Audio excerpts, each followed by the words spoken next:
పవన్ కళ్యాణ్ గారు, మిమ్మల్ని నేను ఎందుకు అడుగుతున్నానో తెలుసా? మీరు ఒకసారి వచ్చారండి, మా కడప జిల్లాలో ఎంపీడీఓ ఎవరో సూసైడ్ చేసుకోవడానికి ట్రై చేస్తే ఇమ్మీడియట్గా వచ్చారు. మీరు మా ప్రైడ్ అనుకున్నాం, మీరు మా రాష్ట్రానికి గర్వం అనుకున్నాం. పంచాయతీరాజ్ శాఖలో పనిచేసే వాళ్ళ మీద ఇంత చూపిస్తున్నారు.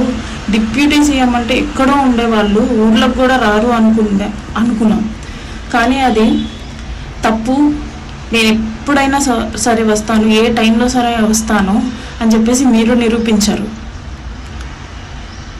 ఇప్పుడు నేను మిమ్మల్ని సహాయం అడుగుతున్నాను, న్యాయం ఉంటేనే న్యాయం చేయమని అడుగుతున్నాను.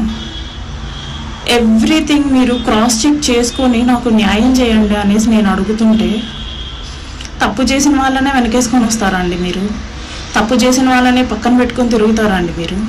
మళ్ళీ మీ పార్టీ జెండా ఇచ్చి తిరుగు అనేసి మీరు వాళ్ళని ఎంకరేజ్ చేస్తారా తప్పు చేసిన వాళ్ళని? ఇంకేంటండి మహిళలకి భద్రత? ఇంకెక్కడండి మహిళలకి భద్రత వస్తుంది?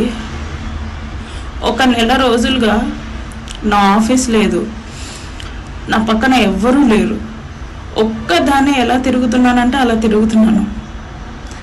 ఇది నా పరిస్థితి అనేసి ప్రతి ఒక్కడికి, అది అధికార పక్షం చూసుకోవట్లేదు, ప్రతిపక్షం చూసుకోవట్లేదు, సాటి ఆడవాళ్ళు ప్రతి ఒక్కరు నా